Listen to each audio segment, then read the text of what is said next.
Hello and welcome to this visual guide for the High Life update to GTA Online. I am GTA 5 o'clock host James Jarvis, and I am joined today by Ian Wilson, aka Mr. Trophy. Hello. Hello. Now, those of you who don't know, Ian does a lot of our capture stuff and has set up some of the GTA 5 o'clock live events and plays and things like that. He is a GTA Online expert. But let's get right into this, Ian. And the first most exciting news is there are 5 new apartments. So let's have a little look at the most exciting one right now. This is the one in Eclipse Towers. This is the one we saw in GTA Online. It's $492,000. Wow. Yeah. What do we get for that money? You get some new things, right? Sort of. First off, you get a new garage if you've already owned an apartment. So sort of second apartment, second garage. Okay. That's exactly the same as the old garages, but it's another 10 cars you can store there. So visually it's the same? Yes. Right. Yeah, that's it, yeah. Heading up to the actual apartment itself, it kind of looks fancier and bigger than the previous one. It's got some nice views across the city. Other than that, there's not really a lot of changes. You get like a bigger bathroom and a bigger bedroom. The blinds are drawn in the bedroom, so you can't actually see any views across the city. Who would want the sun shining in you in the morning? Waking you up, that'd be awful.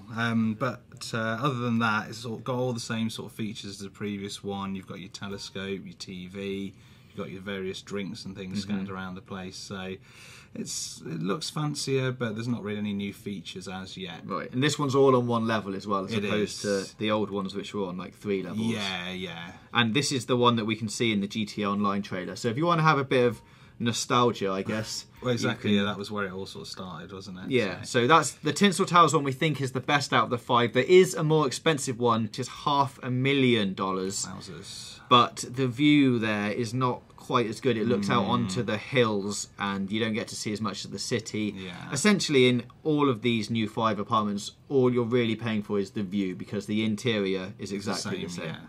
Okay, well that's the apartments covered. Then let us know if you're going to buy one of them with your new money. Let's move on to the new vehicles. Now these are all available in single player, but you can get them in GTA Online as well. Let's start with the Maserano, which is $275,000.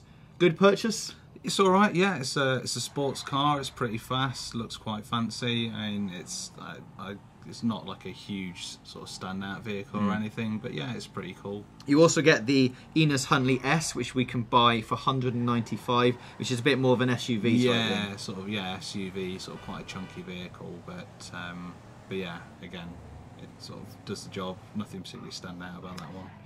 Let's move on then to the Dinka Thrust, which is a nice new motorbike. That's right, yeah, quite a nippy little motorbike. That one is quite expensive, I think, online compared to the other motorbikes. So that's kind of, you are paying for, I think, a bit of extra speed and things with that. So. And then finally we've got the supercar, the Zentorano. Now this is the big one. This is the one you want. This looks really good. So this is $725,000. This is more expensive than an apartment. Exactly, yeah, that's it. I mean, if you're driving around online in one of these, then you're basically flaunting your wealth to everyone.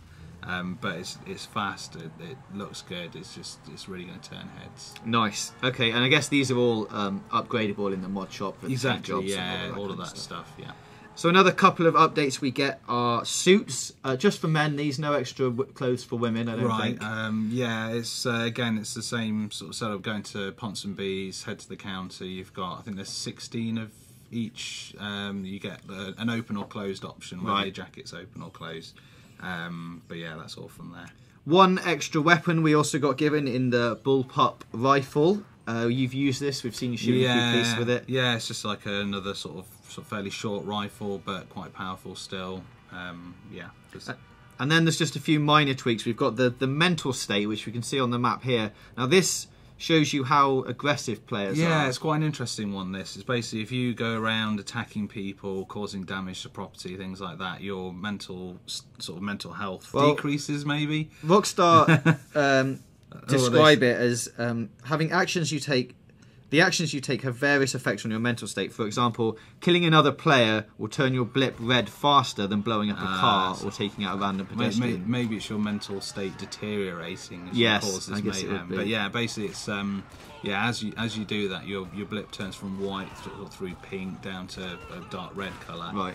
And the darker that red colour is, the more, I think it's the more points, the more money people get for taking you out in the game. So it's kind of an incentive to target maybe sort of people who are troublemaking or just generally causing a bit of carnage. And that mental state also automatically affects what you join in free roam sessions. So they'll now put you into players who play in a more compatible play style, basically. Yeah. So that makes sense. You play with people that are going to be mental or just have a nice time. Exactly. A couple of extra things. We've got non-contact races now, which are good. So you can race against people and not crash into other people's cars. Yeah, exactly. Yeah. So works the same as the normal races, except for the fact that all your cars are kind of like almost like ghost cars that drive through each other.